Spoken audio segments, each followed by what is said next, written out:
नमस्कार। मैं जयपाल सिंह और आप देख रहे हैं राष्ट्र की धड़कन। किसी क्षेत्र का विकास देखना हो तो स्वतः ही पहले सर्वप्रथम वहां की जो सड़कें हैं, मेन मुख्य सड़क, और मुख्य सड़क के बाद जो गलियों को सड़क जा रही हैं और वहां पर की जो गलियों की जो सड़कें हैं उन पर भी अगर विचार विमर्श किया जाए तो असंगत नहीं होगा कि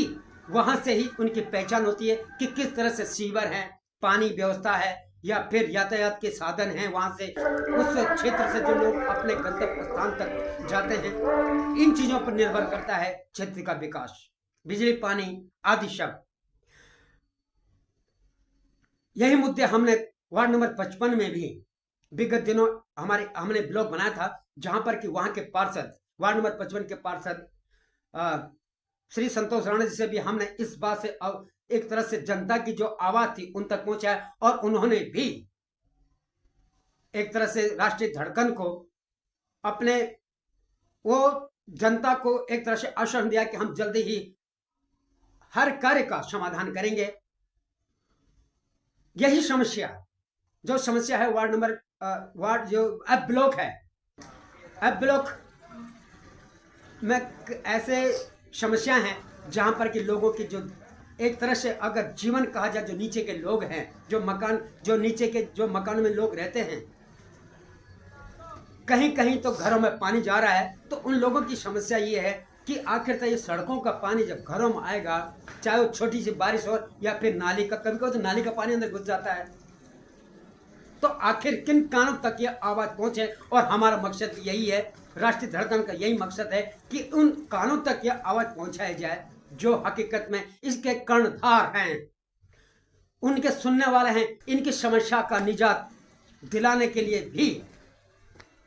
हमारा मकसद यह ब्लॉग बनाने का है। हमारा मकसद कोई कटाक्ष करने का नहीं, जनता की समस्या का समाधान ही सर्वप्रथम वो भी है जिनके द्वारा सत्ता बंधुओं को सत्ता तक पहुंचा गया है, चाहे पार्षद हो, एमपी हो, एमएलए हो। जहां पर एक छोटे से बरसात का पानी या नाले का पानी जब मकान में घुसता है तो आखिर तक इसका क्या समाधान हो सकता है। हमने यानी दूरगामी दृष्टि के माध्यम से भी हमने ये आवाज उठाई थी कि जब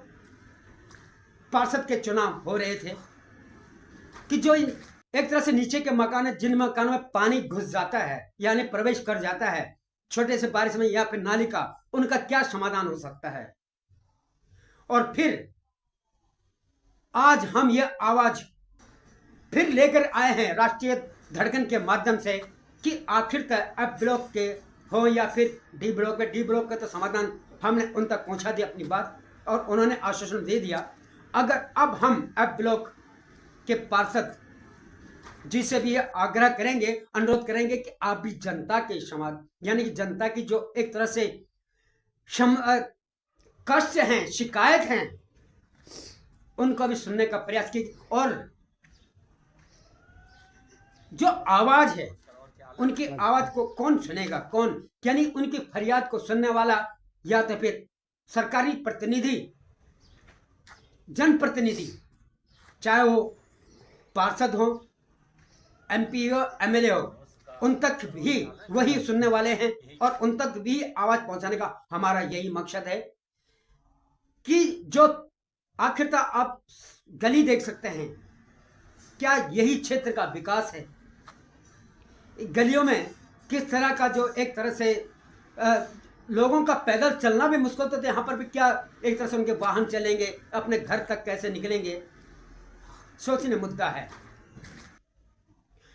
जहां बरसात का पानी सीधे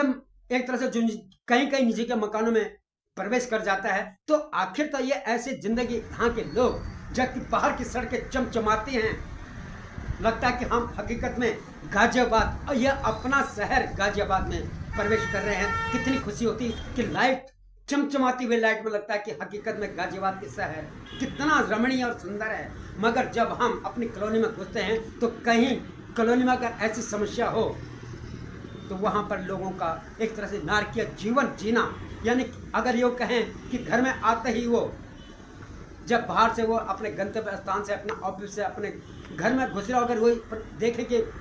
बरसात का पानी घसना, कितना एक तरह से उनको दुख होता होगा, दर्द होता होगा। तो आखिर तक इसके क्या निजात हो सकते हैं और इन पर क्या एक तरह से सही उपाय किया जा सकता है कि वो जो ये नालियों का पानी और छोटे बरसात में घरों में ना घुस पाए। तो इस पर हमारा माध्यम यही है कि जो क्षेत्रीय प्रतिनिधि है, पार्षद हैं, एमपी एमएलए हैं, जिन लोगों ने आपको सत्ता तक पहुंचा है, क्या उनकी कर्णधार आप नहीं हैं क्या? मुझे लगता है इनकी आवाज को आप सुनेंगे तो इनके दिलों में भी खुशी होगी कि हकीकत में हमारे प्रतिनिधि, हमारे जनप्रतिनिधि हमारे समक्ष खड़े हैं और हमें हर दुख सुख में हमारे साथी हैं। जहां एक और जनता है तो कहीं आप बाती हैं, मगर जहां दिया और बाती का प्रश्न है तो जनता को जलाने से नहीं, जनता को एक तरह से उनमें उनके जो कष्ट हैं उनको निवारण करने में ही, उनके जो दिल की शांति है, जो उनकी वेदना है, उनको आप शांत कर सकते हो, प्रसन्नचित मुद्रा में ला सकते हो। और यही प्रसन्न मुद्रा में लाने का मकसद ही सरकारों का, अपने क्षेत्र में प्रतिनिधि, कई तरह प्रतिनिधि होते हैं, जनप्रतिनिधि चुनने का ही यही मकसद है कि वो क्षेत्र में अपने अपनी जनता का, अपने अपने एक तरह से जिन्होंने उनको अपनी तर्जनी उद्गुल के माध्यम से सत्ता तक बैठाने का प्रयास किया, सत्ता तक पहुंचाया, और यही तर्जनी उंगली जब आप उनका सहारा बनते हैं, उनकी उंगली पकड़ते ही एक तरह से उनके उस समस्या से निजात दिलाते हैं, तो हकीकत में आप उसका सारा उनका या फिर आपके ऊपर या फिर आपका उनके ऊपर सारा ही एक तरह से हाथ भी होता है, और आपके ऊपर भी यही हाथ जनता जनार्दन करेगा, क्योंकि जनता जनार्दन ही भाग्य बिताता है। ऐसा जो एक तरह से सत्ता पे बैठे बंधुगण हैं उनके लिए एक तरह से ऐसी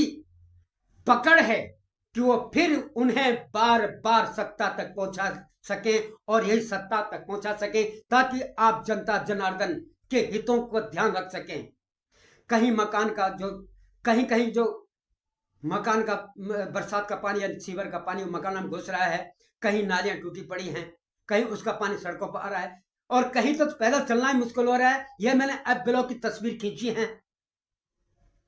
और मुझे लगता है कि मेरा माध्यम, हमारा मकसद, राष्ट्रीय धड़कन का मकसद भी यही है कि उन कानों तक पहुंचाया जाए जो हकीकत में आप जनता के साथी हैं और जनता के हम सफर भी हैं,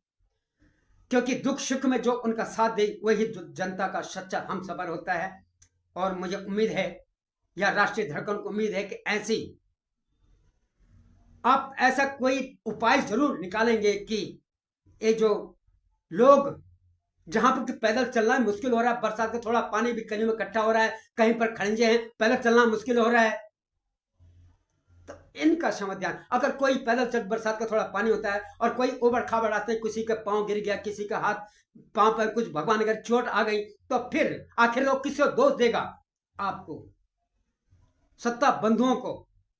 कि आखिर तक कैसे हमारे इस क्षेत्र के जो एक तरह से सच्चे जनप्रतिनिधि है वो जनता का ही ध्यान नहीं रख पाते। इन्हीं समस्याओं के समाधान के लिए हमारा मकसद हम यही है कि एक तरह से जो यहाँ की समस्या है उनको उजागर करें, और फिर अगली बार किसी और समस्या के साथ आपके साथ जरूर हाजिर होंगे। और मुझे उम्मीद है, यह राष्ट्रीय धड़कन को उम्मीद है कि हकीकत में आप भी जनता का साथ देंगे, और मैं आपके पर हर किसी जो क्षेत्र का है, चाहे कोई भी कहीं की भी समस्या हो, उनका उजागर राष्ट्रीय धड़कन अवश्य करते हैं, और वही बात करते हैं जो कि हकीकत में सबको अच्छी लगे। और राष्ट्रीय धड़कन का विचार सर्वोपरि होता है। हमारा माध्यम,